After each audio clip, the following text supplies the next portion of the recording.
আমার বাবু করে ডাকলো। বাবু, আমি। কে তুমি? তোমার ছোট ভাই মামুনের আত্মা। কিন্তু ওরা যে কইল তুই বাইসা আসস, মইরা যাস নাই। আমি যদি বেঁচে থাকতাম তাহলে কি 11 বছরের মধ্যে একবারও আমার বাবুর খবর না নিয়ে পারতাম? না, তা পারতি না, হে বিশ্বাস আমার আছে। বাবুরে, মামুন, সত্যিকারে তুই আমারে ভালোবাসো। তুই যে আমার একমাত্র বাবু, তুই ছাড়া আমার আর কে আছে? তুই একটা সত্যি কথা কইছস। বাবু, তাহলে চল, তুই আমার সাথে যাবি। মাতৃভাষা বাংলা হোক এই আন্দোলনে যারা 1952 সালের 21শে ফেব্রুয়ারি অর্থাৎ 8ই ফাল্গুন জীবন দিয়েছে এই বাংলা ভাষার জন্যই, অথচ বাংলার মাটিতে বসে গাল দেবেন ইংরেজিতে? না না, সেটা ঠিক না। গালি বাংলাতেই হওয়া উচিত। কোনটা উচিত আর কোনটা উচিত নয় তা আপনার কাছে শিখতে হবে না। নীতি বাক্য তো আর আমি লিখিনি, লিখেছেন পণ্ডিত ব্যক্তিরা। তাই আমার মনে হয় সব শিক্ষিত লোকেরই এই উপদেশ মেনে চলা উচিত। দেখুন, আপনার কাছে জ্ঞান দিতে আদালতে আসিনি, আমি এই আদালতের একজন সাব জজ। যদি মনে করেন কাজটা ভুল হয়েছে, সরি বলে চলে যান। আর তা না করলে বার সমিতিতে আপনার বিরুদ্ধে অভিযোগ দিতে বাধ্য হব। অভিযোগ দেওয়াটাই ভালো হবে। কি নাম আপনার? ব্যারিস্টার মামুনুর রশিদ মামুন। ব্যারিস্টার মামুন? মাননীয় আদালত, আমার প্রতিপক্ষ তাহলে স্বীকার করে নিচ্ছেন যে শমশের হাওলাদারের রুমে একটি বোতল ছিল, যা তিনি ঔষধের বোতল বলে বোঝাতে চাচ্ছেন। মিলর্ড, মিলর্ড, আসামি শমশের হাওলাদারের রুমে একটি বোতল ছিল একথা সত্য, কিন্তু বোতলে বিষ ছিল না মিলর্ড।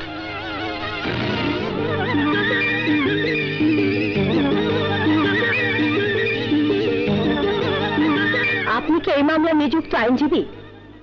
ইয়েস, আমি আসামি পক্ষের নিযুক্ত আইনজীবী।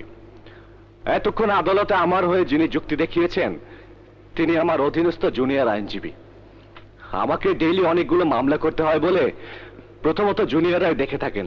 মাননীয় আদালত, প্রখ্যাত তরুণ আইনজীবী ব্যারিস্টার মামুন স্বীকার করেছেন যে শমশের হাওলাদারের রুমে একটি বোতল ছিল, তবে বোতলে যা ছিল সেটা বিষ নয় বলে তিনি প্রমাণ করতে চাচ্ছেন। ঠিক তাই মাননীয় আদালত। মাননীয় আদালত, ওই বোতলে যা ছিল তা যে বিষ তা রাসায়নিক টেস্টে প্রমাণিত হয়েছে। আদালতে তার রিপোর্ট কপিও জমা দেওয়া হয়েছে। মাননীয় আদালতের কাছে আমার আর কোনো বক্তব্য নেই, ন্যায় বিচার প্রার্থনা করছি। That's all your honour. Milord, এদেশে অহরহ মিথ্যে রিপোর্ট বানিয়ে আদালতে দাখিল করে সত্যকে মিথ্যে বানিয়ে ন্যায় বিচারকে বিঘ্নিত করছে। তাই আমি আদালতের কাছে অনুরোধ করব রাসায়নিক রিপোর্টটিকে আদালত যেন নথিভুক্ত না করে। কোনটা নথিভুক্ত হবে আর কোনটা নথিভুক্ত হবে না, আদালত সে ব্যাপারে কারো কাছে জবাবদিহি করতে বাধ্য নয়। আদালতের কথাবার্তা শুনে আমি সন্দিহান। হয়তোবা I will not get legal justice from this court. তাই মামলাটি অন্য আদালতে বদলে আদেশ দিতে অনুরোধ জানাচ্ছি। ব্যারিস্টার মামুন, আদালত আপনাকে নিশ্চয়তা দিচ্ছে you will get legal justice from this court. Thanks milord.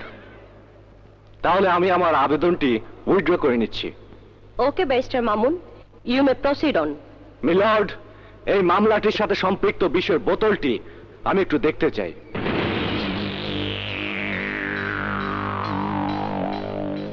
Milord, রাসায়নিক টেস্টে পেয়েছে যে এই বোতলে আছে বিষাক্ত বিষ, যা মানুষ বা পশু খেলে সাথে সাথে মৃত্যুর কোলে ঢলে পড়ে, যা এই মামলার বাদীকেও খাওয়ানোর চেষ্টা করা হয়েছিল, কিন্তু খাওয়াতে পারেনি। তাতেই তিনি হাসপাতালে মৃত্যুর সাথে পাঞ্জা লড়েছেন। তাই না বিজ্ঞ আইনজীবী? ইয়েস, সত্য ঘটনা। মাননীয় আদালত, আমি আপনার সামনে, এই আদালতের সামনে এই বোতলের বিষ খেয়ে ফেলবো। যদি 5 মিনিটের মধ্যে মরে না যায় তাহলে আমরা কি ধরে নিতে পারি না এই বোতলে বিষ নেই, আছে কাশির ঔষধ? মাননীয় আদালত, 5 মিনিট দরকার নেই, মাত্র 1 মিনিটের ব্যবধানে বুঝতে পারা যাবে ওই বোতলে রাখা আছে বিষাক্ত বিষ। ওকে মাননীয় আদালত, আমি তাহলে আপনার সামনে বিষ খেয়ে নিচ্ছি। আপনারা ঘড়ি দেখে সময় দেখুন।